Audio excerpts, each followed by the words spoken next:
Bienvenidos a un nuevo episodio de Equalizer. Mi nombre es William Acosta. Hoy tengo el honor de presentar al señor Oleksandr Slivchuk, analista político y coordinador de programa de cooperación con España y América Latina en el Centro de Diálogo Transatlántico en Kiev. Señor Oleksandr se especializa en el análisis político internacional con un enfoque en las relaciones transatlánticas y fomentar la cooperación entre Ucrania, España y América Latina. En este episodio de hoy exploraremos su labor como autor y presentaremos sus libros Ucrania en el mundo y los desafíos de la seguridad global, y su otro libro Transatlantic Diálogo, Perspectivas desde Kiev. Su experiencia en desarrollo internacional, estudios de seguridad y comunicación intercultural lo convierten en una voz clave sobre los desafíos y oportunidades que marcan el futuro de Europa y América Latina. Bienvenido, Oleksandr, a este podcast, Tu Casa de Equalizer. Gracias por aceptar nuestra invitación para estar aquí. Sé que hay un cambio muy grande en el horario y aprecio mucho que hayas tenido el tiempo para dialogar con nosotros. Háblanos un poquito, ¿quién es Oleksandr Slivchuk? Gracias por invitarme, un placer siempre participar en las charlas y podcasts. Me llamo Oleksandr Slivchuk, soy analista político ucraniano y represento y trabajo en un think tank, centro de pensamiento ucraniano que se llama Transatlantic Dialogue Center, donde yo coordino equipo de analistas que trabajamos juntos para el mundo hispanohablante. Elaboramos proyectos en español sobre Ucrania, sobre la guerra de Rusia, y trabajamos bastante con nuestros colegas de academia y prensa latinoamericana y española, sobre todo lo que está relacionado con Ucrania. ¿Cómo caracterizas tú las causas principales detrás de la decisión de Rusia de invadir a Ucrania en el 2022? Yo diría que hay varias, profundas y menos profundas. Empezamos por las más profundas. El problema es en el líder del gobierno ruso, Vladimir Putin, que sinceramente y personalmente estaba convencido que Ucrania como un país soberano, una entidad, un estado, no tiene que existir y tiene que ser controlado desde Moscú por diferentes maneras, o directamente ocupándolo o teniendo un gobierno títere, como lo tiene con Belarus actualmente. Rusia, con el gobierno de Putin, que viene desde la época soviética, y muchos funcionarios rusos del gobierno ruso actual empezaron sus carreras, estudiaron en la Unión Soviética, y por eso siguen con esta cosmovisión de Rusia que controla a sus vecinos. Por eso Putin sinceramente quería y sigue queriendo que su objetivo histórico como líder de Rusia es volver la influencia y control de Moscú sobre sus vecinos en Europa del Este y hasta Europa Central también, como lo recordamos desde la Guerra Fría. Esto era el objetivo profundo. Putin fue muy asustado de lo que pasó en Ucrania en 2014, cuando la gente salió con lemas pro-occidentales, pro-europeas, cuando Ucrania hizo un giro al occidente, la sociedad sobre todo, y basándose sobre algunos objetivos de desarrollarse, luchar contra corrupción, abrirse al mundo, conectarse con el mundo europeo. En 2014 eso provocó el primer golpe, cuando Rusia se dio cuenta que no se puede controlar Ucrania y hay que invadirla y controlarla con la tropa. cuando empezó la primera etapa de la invasión en 2014 en Crimea y en el este de Ucrania. Pero durante todos estos 8 años, Ucrania no se convirtió en un país títere de Rusia y no se rindió. La resistencia armada en Ucrania seguía desde 2014 hasta 2022 y otro objetivo de la invasión a gran escala era romper esta resistencia y hacer Ucrania de manera bélica y violenta, aceptar el status quo ruso y aceptar ser un país, una autonomía bajo el control de Moscú. Básicamente, para nuestros oyentes, el sueño de Vladimir Putin como presidente de Rusia es otra vez crear una Unión Soviética, tal vez con otro nombre, y él tiene varios secuaces que fueron compañeros de él en la KGB que tienen ese mismo pensamiento. ¿Es así? Él no lo esconde. Vladimir Putin es sincero cuando habla que la Unión Soviética y la caída de la URSS era una catástrofe para ellos. Cuando hace poco había la cumbre entre Rusia y Estados Unidos en Alaska, el canciller ruso Sergei Lavrov vino en una camiseta donde salía la palabra la Unión Soviética.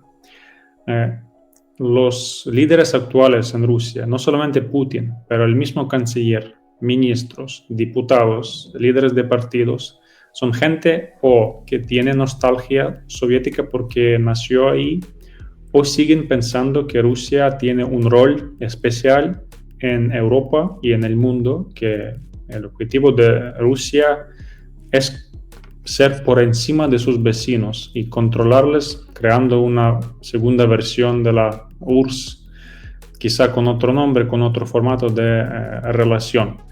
Pero ellos lo declaran abiertamente, que para ellos no está bien soberanía de Ucrania, tampoco de Belarus, tampoco de Moldova, tampoco de países bálticos y tampoco de países caucásicos y asiáticos que antes formaban parte de la URSS. Es un problema no solamente de Ucrania, es un problema internacional. ¿Cómo alertó la acumulación militar rusa durante el 2021 las evaluaciones de inteligencia occidentales sobre el riesgo de una posible invasión? La verdad que nosotros en Ucrania la sociedad no lo tomaba en serio por una razón, porque los líderes occidentales, Joe Biden sobre todo, y la prensa empezó a alertar ya desde agosto, diciendo que Rusia nos va a invadir en octubre, después en noviembre, después en diciembre, en enero, y la gente se calmó. La gente es como en esta historia de Biblia, cuando tú dices que el lobo va a venir y no viene, tú te relajas.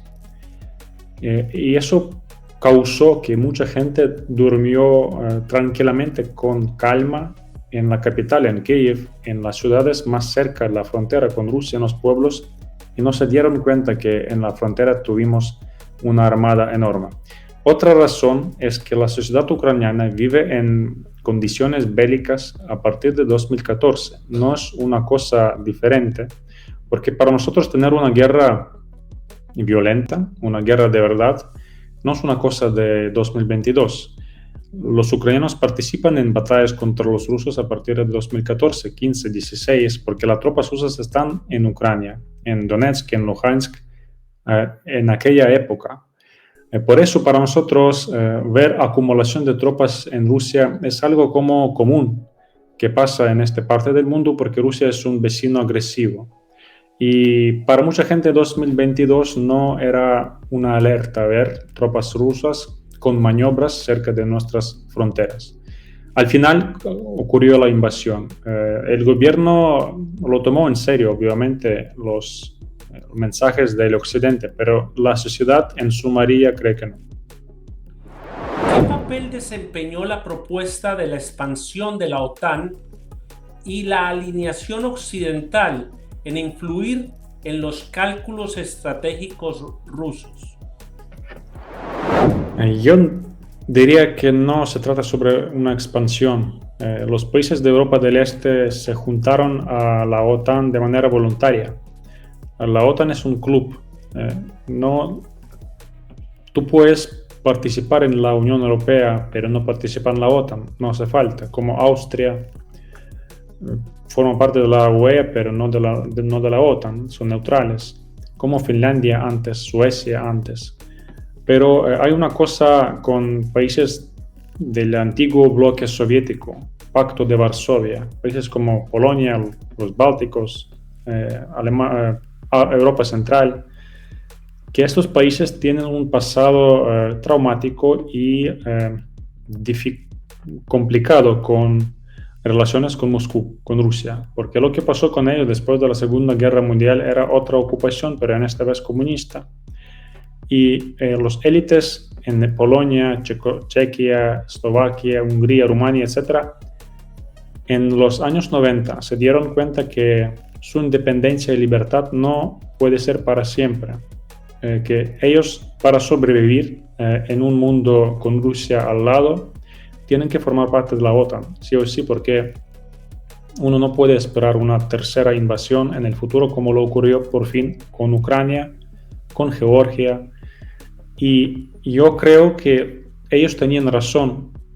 Algunos políticos en Polonia que apoyaban entrar a la OTAN en años 95, 96 tenían razón, porque lo que vemos ahora es una Rusia que otra vez quiere restablecer su control imperial sobre sus vecinos.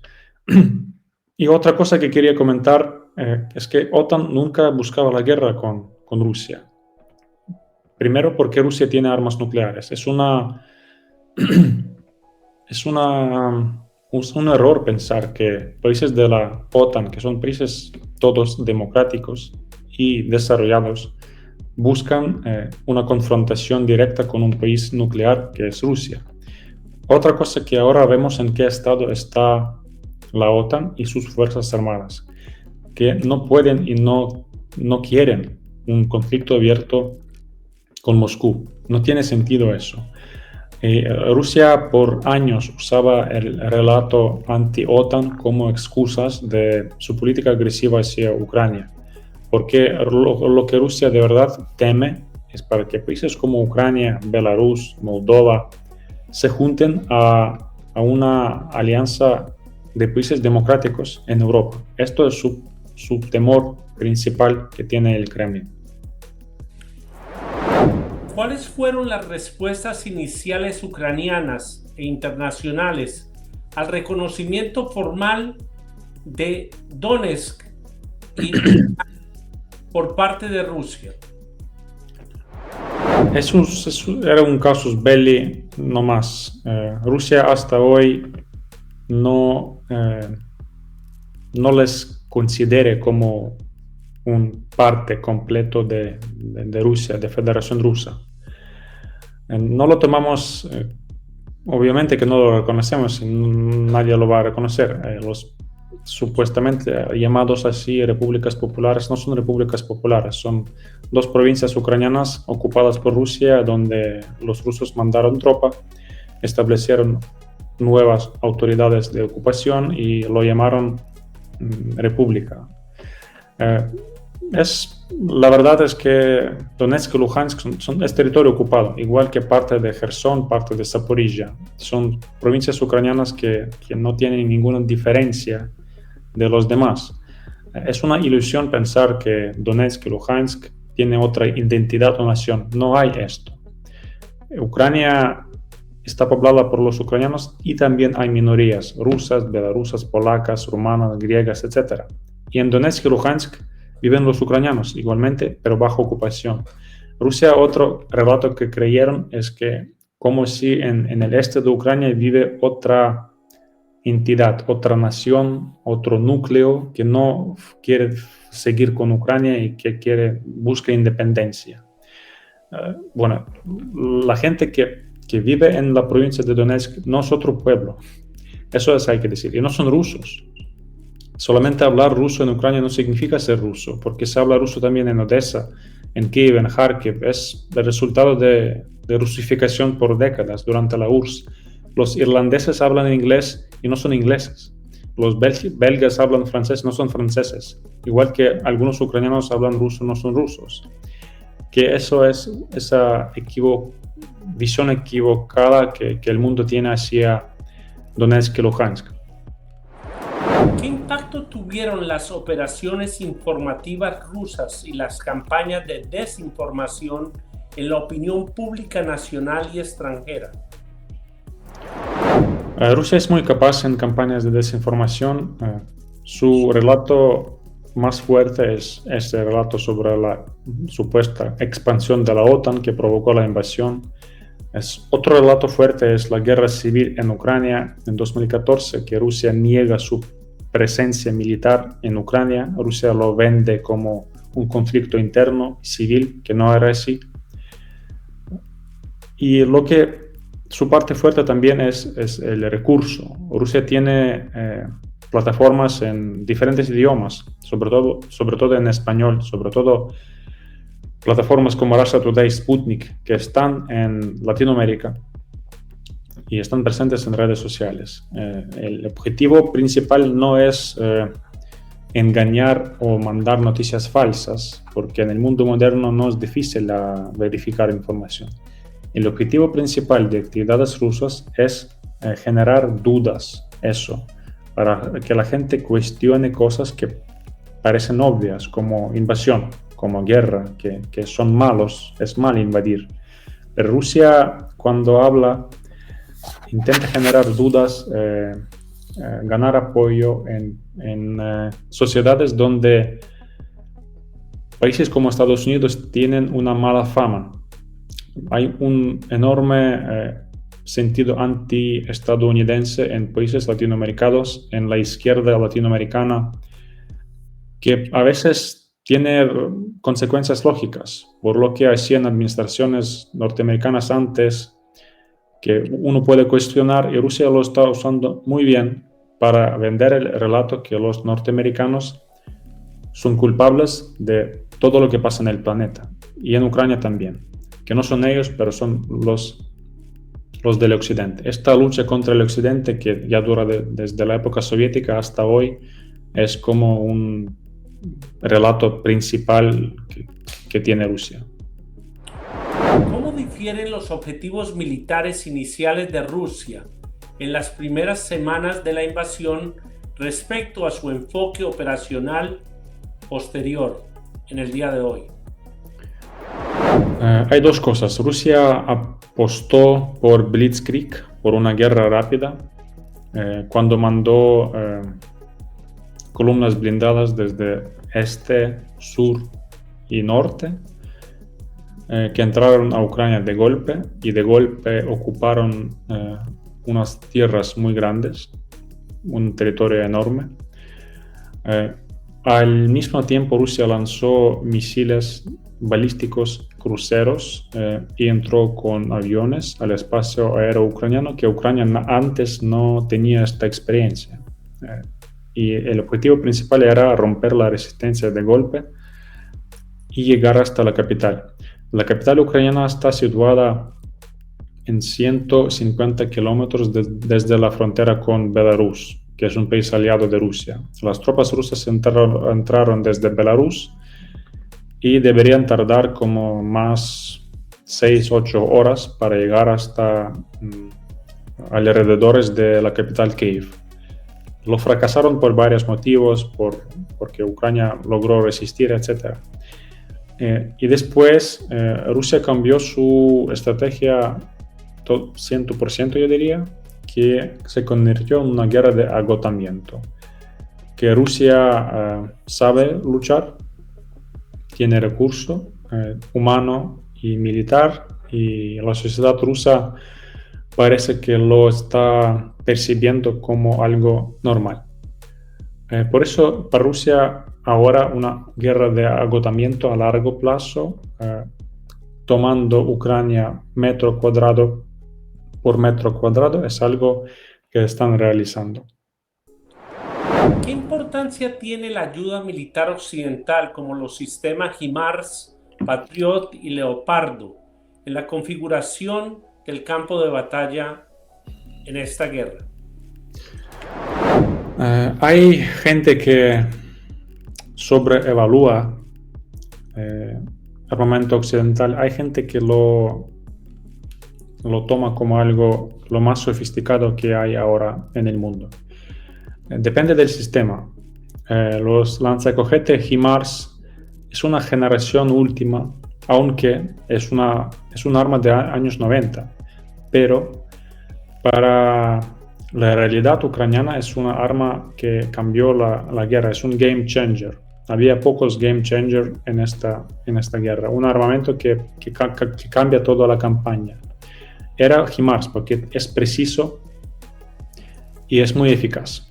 Ucrania como Rusia tienen sistemas de lanzacohete múltiple, Uragan, Grad, que no son precisos, que lanzan misiles por territorio cuadrado y básicamente es un arma para aniquilar trincheras, etc. Pero no se puede con un misil alcanzar objetivo concreto. Con HIMARS sí se puede. Por eso HIMARS nos ayudó a frenar avance ruso en diferentes lados y sobre todo HIMARS ayudó a ocupar la ciudad de Gerson en el sur cuando Ucrania pudo destruir arsenales rusos, puentes, pontones, etc. Es relativamente caro, pero no como Patriot. El sistema antimisiles Patriot es un sistema también lo más sofisticado que tiene el mundo actualmente, porque puede interceptar misiles balísticos que Rusia lanza contra Ucrania. Hay pocos sistemas en el mundo que lo pueden interceptar. Hay en Europa un análogo que se llama SAMP-T, pero son pocos. Estados Unidos tienen muchos sistemas de Patriot que básicamente sí pueden cerrar el cielo. O su desventaja principal es su precio, porque un misil vale muchísimo. Entonces, para Ucrania, para el nivel de la guerra que tenemos, cuando Rusia lanza 60 misiles de diferentes lados en una semana, es súper caro a sostener una defensa antiaérea como Patriot. Pero yo repito que es lo más sofisticado que conoce el mundo. Sobre los tanques Leopard, son mejores que tanques que también tiene armada ucraniana, fuerzas armadas ucranianas y rusas, pero depende de la temporada, porque en Ucrania, en Rusia, el territorio suele ser de mucho barro, de tierra negra, y durante otoño y invierno es complicado moverse. Y como comentaron, una desventaja importante de Leopard es su oruga, que a veces no podía aguantar las condiciones de Ucrania. Pero es un tanque moderno, preciso, que tiene un cañón bien equilibrado y mejor que los modelos de T-72 que tiene Rusia o Ucrania. Por eso una conclusión general es que el armamento occidental, europeo o norteamericano es mejor que proviene de la época soviética o desde Rusia. Es una evidencia de esta guerra. ¿Qué innovaciones tecnológicas han surgido en el conflicto, particularmente en relación con municiones guiadas, con precisión y guerra electrónica? Municiones guiadas ya no es un armamento eficaz en Ucrania por la guerra radioelectrónica. Los proyectiles Excalibur, famosos que supuestamente son precisos, es un proyectil de artillería, pero por la guerra radioelectrónica terminó poco eficaz en Ucrania. Rusia tiene una ventaja, es una muy buena sistema radioelectrónica que tiene. Diferentes máquinas, diferentes sistemas que están usando que causó muchos problemas para Ucrania. Ucrania también está desarrollando este sector. Hay buena tecnología y también viene desde el occidente. Por eso diría que la mejor tecnología radioelectrónica que tiene el mundo ahora está o en Ucrania o en Rusia.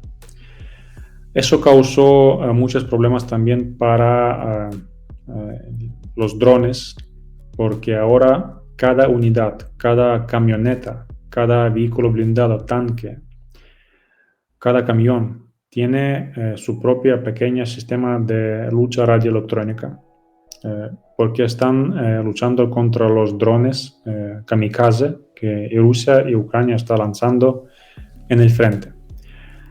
Otra cosa que durante los ataques aéreos contra Ucrania, el ejército ucraniano decidió utilizar lucha radioelectrónica contra misiles y drones rusos que también son guiados por GPS a veces. Por eso, en ciudades grandes como Kiev, durante las alarmas antiaéreas, los usuarios de teléfonos móviles pueden tener problemas con GPS, con la red móvil, porque activan los sistemas radioelectrónicos para desviar los misiles de sus objetivos, digamos. ¿Cómo ha evolucionado la introducción y el uso de drones para ambos bandos desde el inicio de la invasión? Primero, en este caso, Ucrania siempre fue pionero. Rusia después copiaba y multiplicaba. Por eso la ventaja ucraniana es tecnología y empresas privadas que sin presión del Estado están desarrollando en un ámbito de mercado libre, de mercado capitalista, están desarrollando tecnología de drones en Ucrania. Pero la ventaja de Rusia es la cantidad de recursos que tienen y contactos con China. A través de China, Rusia sí puede recibir las plazas y las que les hace falta para producir drones y multiplicar los drones de manera grande. Rusia decidió tener un solo dron, el dron Shahed, de tecnología iraní, que están usando contra Ucrania ya por años. Ucrania, del otro lado, está utilizando diferentes sistemas, diferentes empresas, y obviamente que el tamaño y los recursos nuestros son menores. Pero yo no diría que no es un problema, porque la cantidad de drones que produce Ucrania ya cuenta con millones por año. El objetivo es multiplicar y multiplicar. Ucrania ya apuesta más por drones y menos por, digamos, tropa convencional como tanques y obuses, porque drones se han demostrado como una arma lo más eficaz que tiene esta guerra. ¿Cómo están los esfuerzos de movilización y reclutamiento de fuerzas ucranianas y rusas bajo la guerra de desgaste continuada? Esa pregunta te la estoy haciendo por lo siguiente. Hoy salió un reporte que lo encontraron del gobierno cubano, donde han reclutado muchos muchachos desde Cuba para ir a pelear por Rusia en Ucrania, y de los que han ido han muerto ya 39. También Ucrania ha reclutado a muchos muchachos ex miembros de las fuerzas especiales y de diferentes batallones de las Fuerzas Armadas de Colombia, y hay otros países latinoamericanos que han ido como voluntarios pagos a combatir con las fuerzas ucranianas en contra de Rusia. ¿Cómo se está llevando a cabo estos cambios? En Ucrania sigue reclutamiento obligatorio de los varones entre 25 y 61. Depende del estado de salud.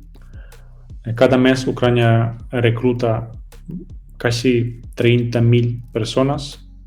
De estas 30.000 no todos están destinados al frente, porque una parte no es seleccionada por razones de salud, familiares, etc. Pero yo diría que una mitad sí está alistándose al al ejército. Es por una cantidad bastante alta de bajas por las batallas activas que tenemos. En Rusia la cantidad de reclutamiento es más o menos igual. En el tema de Rusia, su otra vez ventaja es la cantidad de gente que tienen, que es un país donde la gente no puede protestar contra. En Ucrania sí. En Ucrania hay partes de la sociedad que no quieren enlistarse, que el reclutamiento no es popular ahora, menos gente que quiere ir a juntarse al ejército. Y por eso el gobierno democrático que es Ucrania siempre tiene este problema de lo que va a decir la gente, de la opinión pública. En Rusia nadie presta atención a la opinión pública, le da igual. Si hace falta van a reclutar mucha gente, cuánto hace falta. Los soldados rusos en su mayoría luchan por sueldos, por dinero.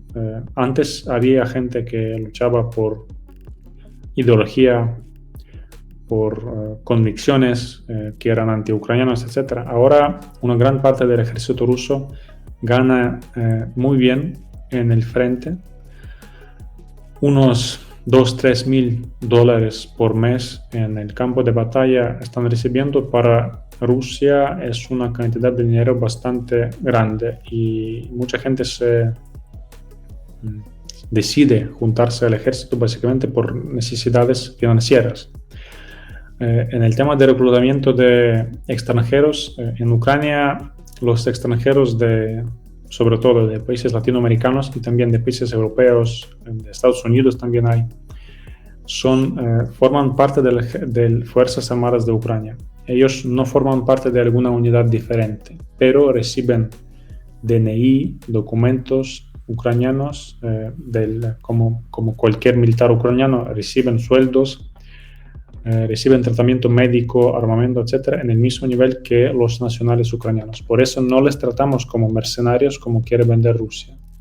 En el caso de Rusia sí hay reclutamiento no solamente desde Cuba, pero de otros países, digamos, amigos a Rusia, muchos de África, de Siria, de Nepal, de repúblicas asiáticas, que mucha gente vive en Rusia, pero Cuba era un ejemplo llamativo, porque Rusia sí está reclutando a los combatantes cubanos, y yo creo que en contra de la posición del mismo gobierno cubano.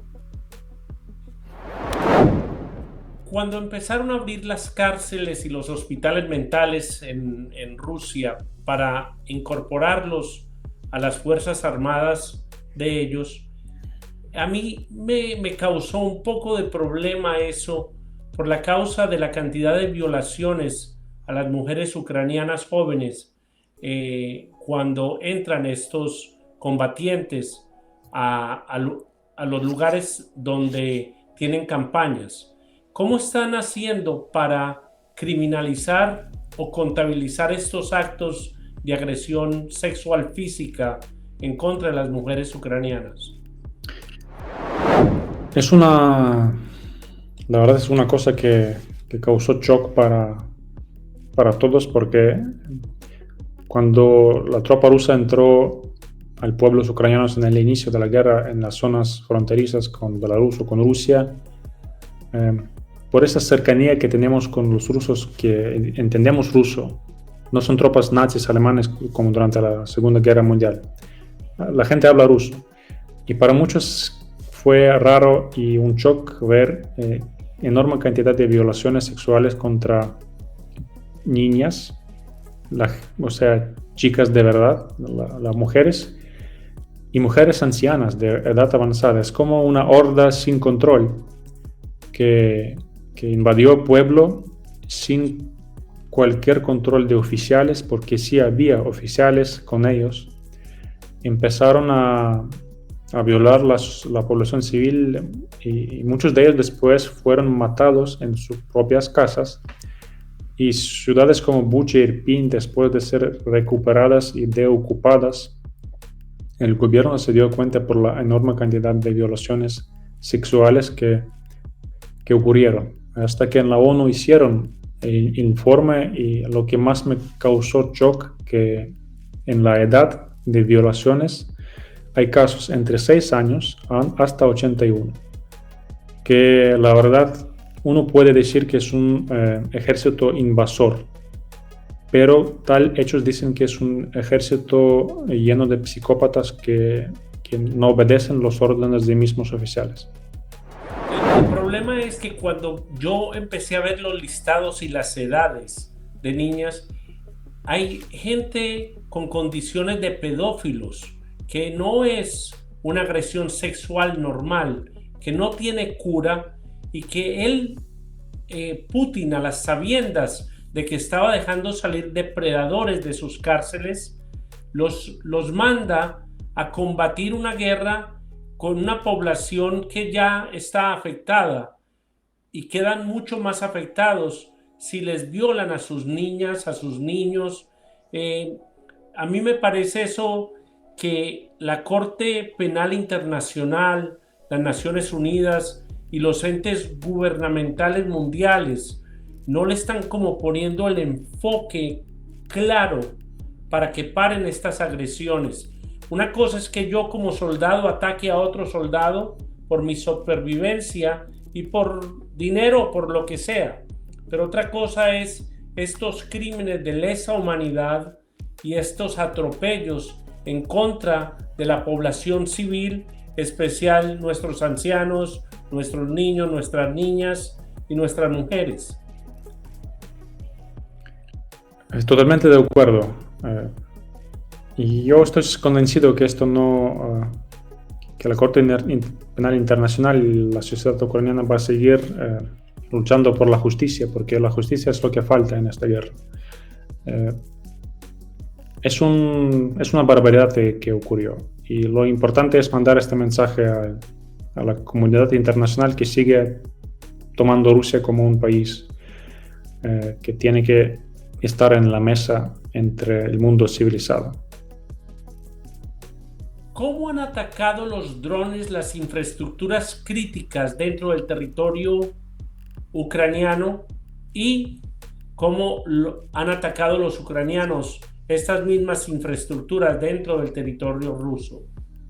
La verdad es que es muy grave, porque hoy salió la entrevista con el jefe de la empresa estatal de distribuidora de gas en Ucrania, que comentó que Rusia destruyó toda la industria de distribución de gas dentro de Ucrania, que Rusia destruyó más que 40% de infraestructura energética, eléctrica, y ahora estamos en septiembre, en 2 meses empieza el invierno europeo,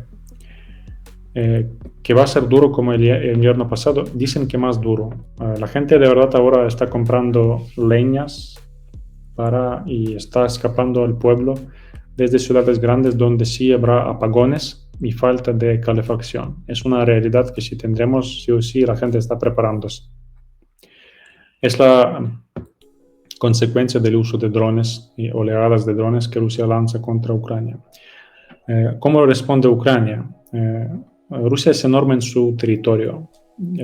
Ucrania, por la limitada cantidad de drones que tenemos, decidió atacar refinerías, también arsenales y depósitos de combustible, y también plantas energéticas rusas para causar problemas para su infraestructura.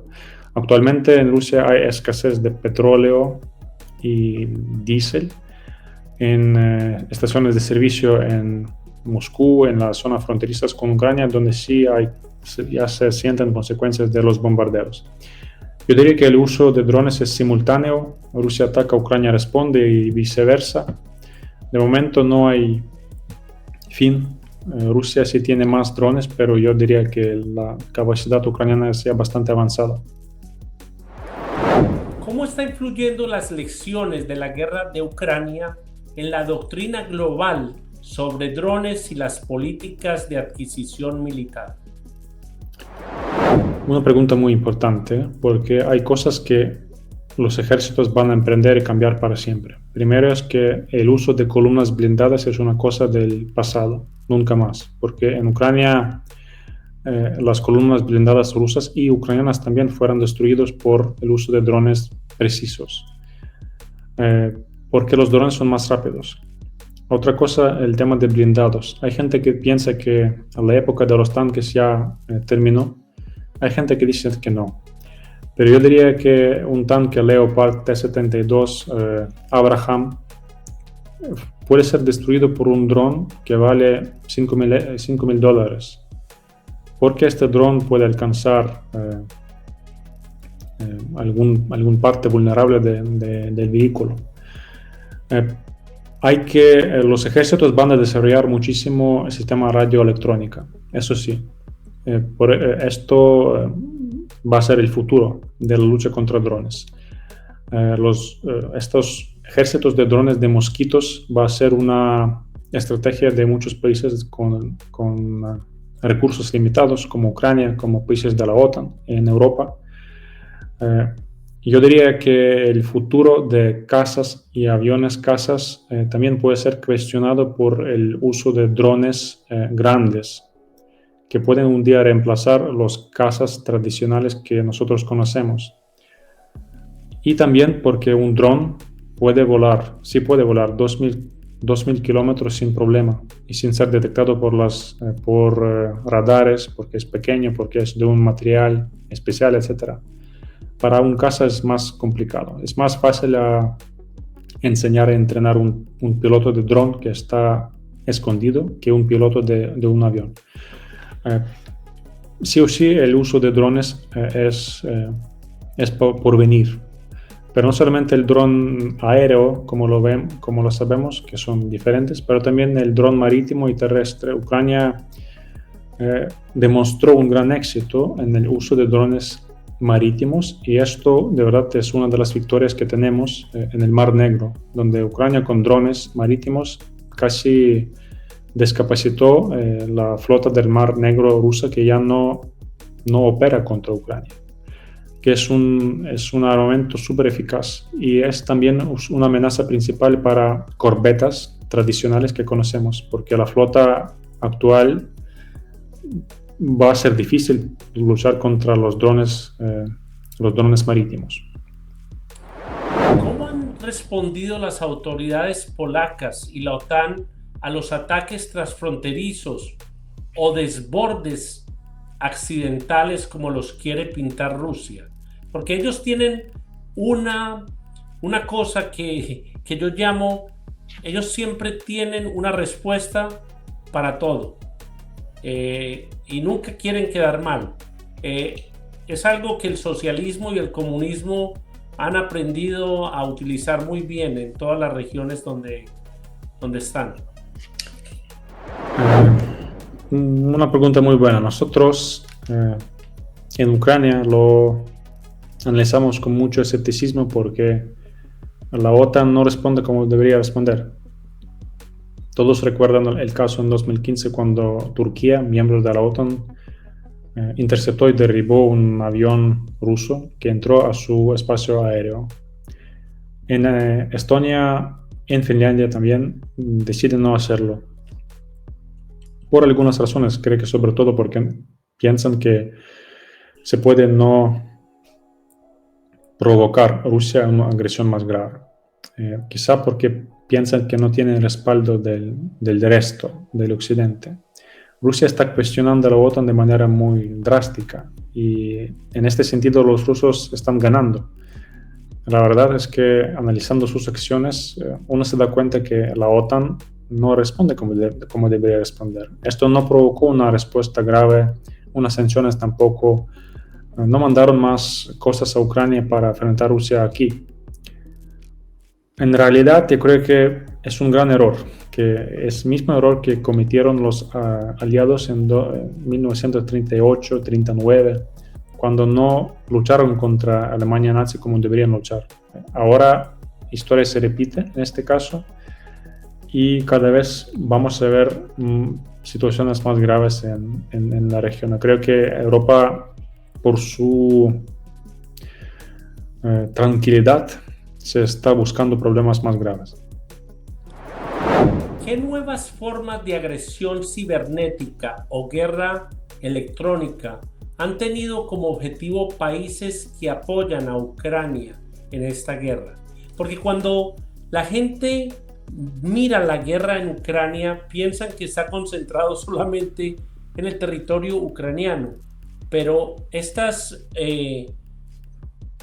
agencias de inteligencia rusa atacan a personas que tal vez apoyen moralmente o apoyen financieramente o apoyen militarmente o con armamento a Ucrania para desestabilizar esas naciones y sus instituciones.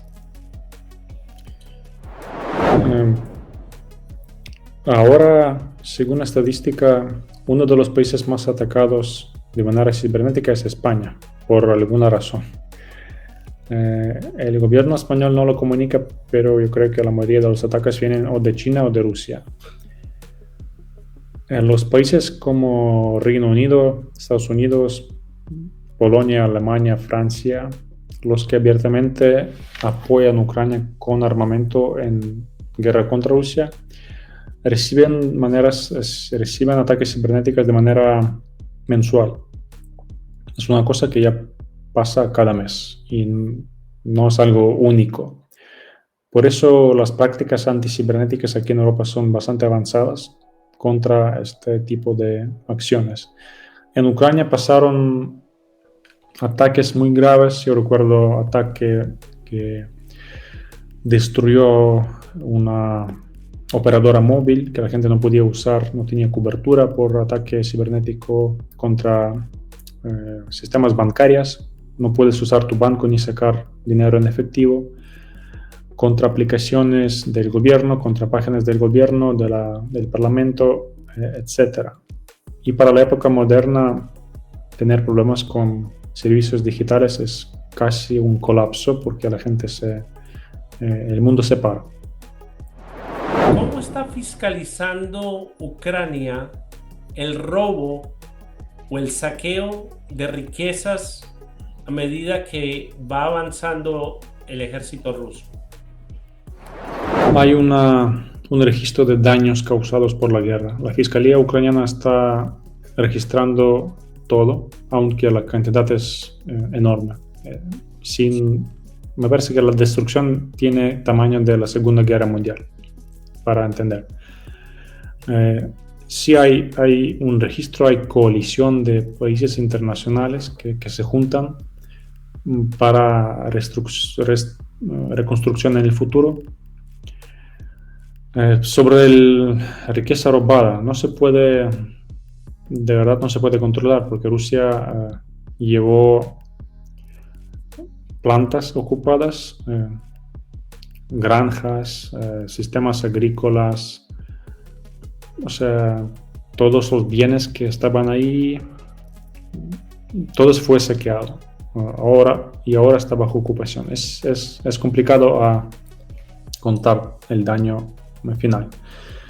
En el Crimea, Ucrania logró ganar un juicio contra Rusia básicamente por el robo de infraestructura, parte de infraestructura en Crimea ocupada, que Rusia en teoría está obligada a pagarnos indemnizaciones por ocupar Crimea. Esto es solamente un primer paso.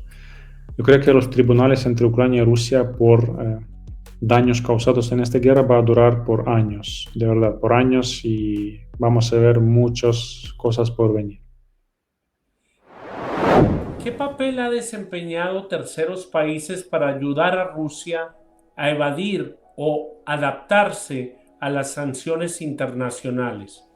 Y esa pregunta te la estoy haciendo porque Estados Unidos y otros países tiran sanciones en contra de Rusia, en contra de Venezuela, y suenan muy lindas en papel, pero no en aplicación. Yo hace poco con Jesús Romero escribimos un documento sobre la flota zombie de los barcos que sacan el petróleo sin registración y sin nada y se desaparecen, y en aguas internacionales ponen ese petróleo en barcos de esas naciones con las banderas para seguir su rumbo. En el mismo modo, las sanciones de movimientos de capitales, porque después de que el colapso de la Unión Soviética, muchas de las personas que no tenían plata resultaron siendo oligarcas y multimillonarios. Y la gente nunca dijo, ¿y de dónde salió ese dinero? Fue la venta excesiva de armas, de tecnologías a países terroristas. ¿De dónde en verdad estas sanciones sí tienen los dientes suficientes o se necesita un poco más? Es una pregunta muy importante porque Rusia, por un lado, está sintiendo consecuencias de las sanciones. Es por eso que Rusia quiere para que se bajen y están causando daños para su economía, que la economía rusa no está tan fuerte como era antes, para nada. Hay inflación, hay descontento y hay algunas sanciones que sí están causando más daño que otras, sobre todo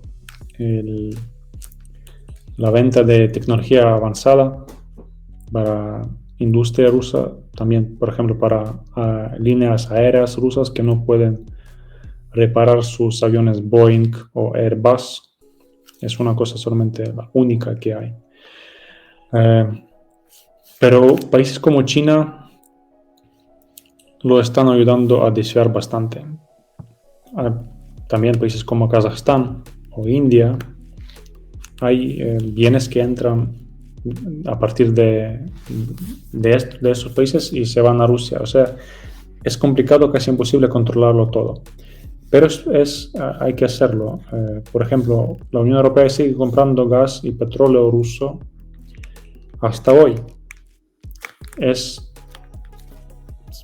un poco raro pensarlo cuando aviones rusos entran al espacio de la OTAN, pero la OTAN al mismo tiempo sigue comprando recursos naturales de Rusia. O sea, se juegan contra sí mismos. Es lo que dijo Donald Trump hoy en la Asamblea General en la ONU, que no se puede que países que se sienten amenazados por Rusia sigan comprando gas y petróleo porque les conviene. Eso es un gravísimo error. Pero ojalá que eso se cambie. De momento yo diría que hay que apostar por las sanciones, porque si bajarlas, Rusia va a ser mucho más fuerte que antes.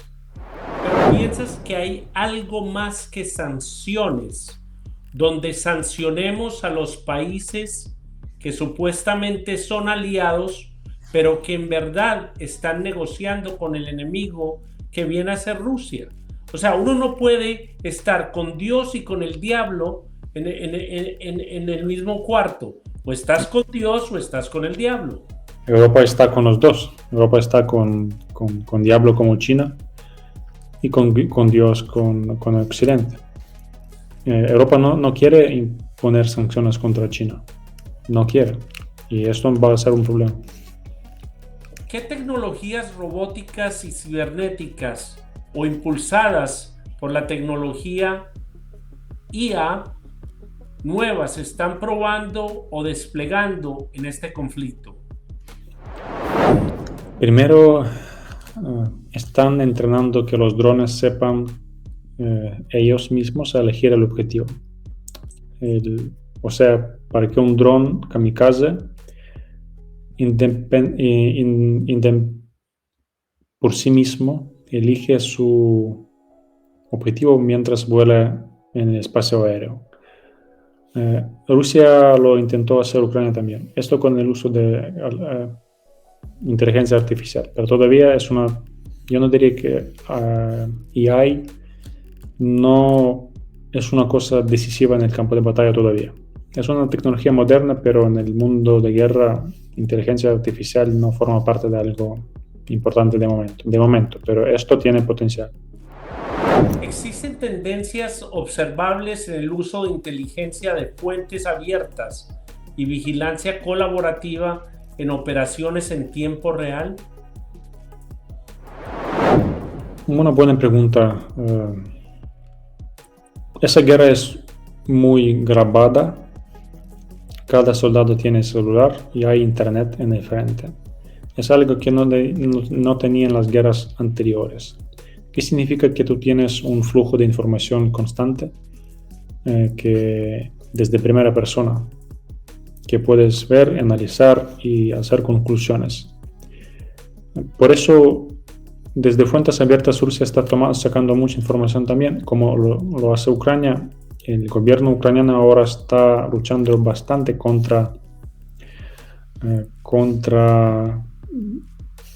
el pueblo para que no publiquen fotos, videos de militares en las calles en Ucrania, o también, por ejemplo, cuando hay alarmas aéreas, para que no graben videos de sistemas antimisiles, para que Rusia no les ubique después.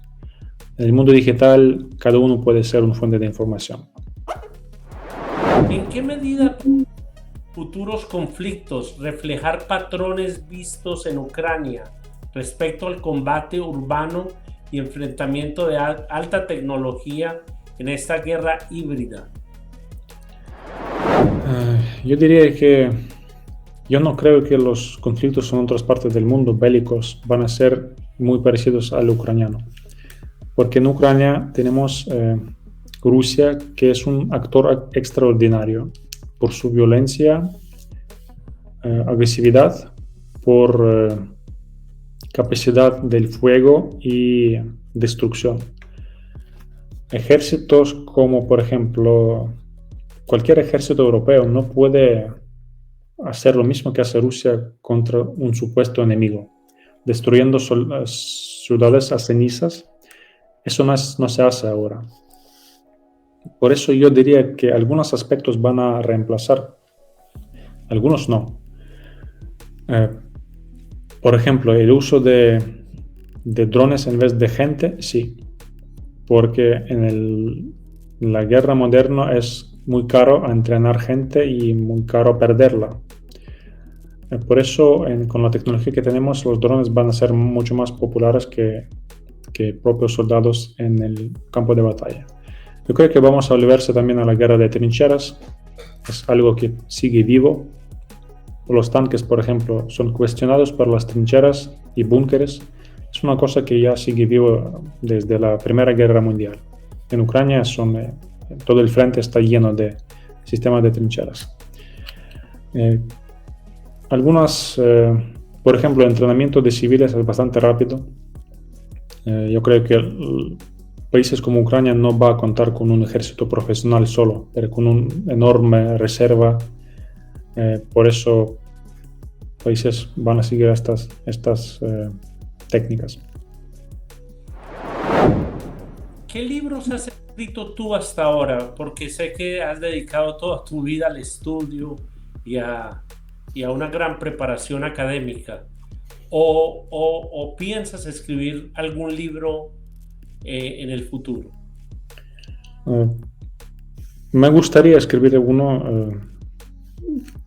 En Ucrania hay muchos temas para escribir ahora, por eso yo le invito a todo el mundo para que venga y aprenda y conoce y escribe. Yo personalmente me dedico más al mundo de relaciones internacionales, por eso lamentablemente leo muchos artículos, pero pocos libros. Artículos académicos sí, esto hay de sobra. Ya que vivo en el mundo de think tanks, nosotros siempre estamos llenos de informes de uno a otro sobre diferentes temas y todo el mundo está buscando los insights para compartir con colegas. Pero yo advierto que en Ucrania después de la guerra va a aparecer un montón de memoirs y libros sobre lo que estaba pasando en este país. Es un pozo con información. ¿Cómo podría la sociedad ucraniana abordar la reintegración y reconciliación con los territorios actualmente bajo ocupación rusa? Muy importante no tratarles como prorrusos o traidores o colaboradores. Son gente civil que fue atrapada bajo ocupación. Obviamente que hay colaboración ahí, pero nosotros no podemos llamar a un médico, un bombero como colaborador o algún civil en la calle. Por eso los ucranianos tienen que entender una cosa que no todos entienden, que la gente en Crimea, en Donetsk, en Luhansk o en territorios ocupados recientemente siguen siendo ucranianos, algunos bajo propaganda, otros ya tienen el pasaporte ruso, pero son ucranianos de origen. Hay que trabajar con ellos, convencerles, colaborar, cooperar, etc. Y nunca pensar que son rusos, porque es lo que busca Rusia, para que los ucranianos se peleen entre sí, para que los ucranianos de Crimea, de Donbass y de Kiev se peleen entre sí y se dividen. Nosotros no podemos permitirlo. Por eso yo personalmente creo que un día vamos a volver el control sobre ese territorio y empezar un diálogo social a largo plazo. Ya vamos a concluir el programa. Te voy a hacer una última pregunta. ¿Cómo tú piensas que puede llegar esta guerra a una conclusión donde cada país coja por su lado y puedan vivir en armonía, así sea con los problemas del pasado? Yo creo que mi generación y la generación de más pequeños nacidos en 2000 no van a vivir en paz y en buena sintonía con Rusia. Armonía no habrá. Por lo menos en los 60 años por venir no habrá buenas relaciones entre Ucrania y Rusia. Quizá habrá intercambio comercial un día, sí. Pero esta enemistad y hostilidad entre pueblos es para largo plazo. Por lo menos para mi generación, para el siglo XXI. Tampoco creo que Rusia va a convertirse en una democracia liberal, predecible, no va a ocurrir. Por eso nos espera una época con problemas de seguridad, donde Ucrania tendrá que ser un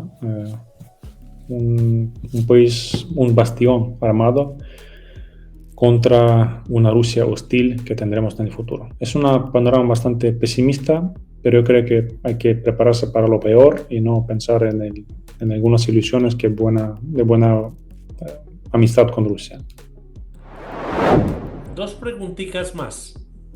¿Cómo podrían las dinámicas del conflicto actual informar la conversación global sobre soberanía, autodeterminación y seguridad colectiva? Soberanía seguramente que ya no es 100% controlada por mismo país. Países de la OTAN comparten su soberanía y lo que busca Ucrania es también compartir nuestra soberanía de maneras de seguridad. Eso sí, por un lado, los países van a juntarse en alianzas, también van a dividirse en diferentes mundos. Yo creo que ya vivimos en un mundo multipolar, es una realidad. Lo que empuja Rusia con China es un mundo donde un país más fuerte puede controlar y obligar a un país más débil. Es su objetivo. Por eso los países débiles van a buscar alianzas con más fuertes de manera económica, militar, etc. En Europa va a ser así. Me parece que más conflictos bélicos habrán en Asia del Sur, Asia del Este, donde hay razones para esto. Pero el mundo del futuro es un mundo de alianzas, porque el mundo ya está dividido. ¿Cómo podría el trauma de la guerra y el desplazamiento moldear los patrones futuros de migración, integración y crecimiento social en Europa del Este? En Europa del Este dudo que para todos, para Ucrania, migración ha sido un golpe y también una bendición. Si pensamos de manera positiva, los ucranianos que dejaron el país son los que fueron sobre todo a países desarrollados y modernos y democráticos, más nuestros vecinos, Europa Central, Europa Occidental. Una parte de ellos van a volverse a Ucrania, seguramente no todos, pero aún así son gente que va a venir con alguna cosmovisión moderna, democrática, avanzada, y con contactos, con experiencia en el mundo de la Unión Europea, del Occidente, que Ucrania podrá aprovechar de esto. Una gran parte de ucranianos van a quedarse afuera, creando una diáspora comunidad, que Ucrania tendrá una diáspora enorme por el mundo, que también es una desventaja, pero ventaja al mismo tiempo. Por eso,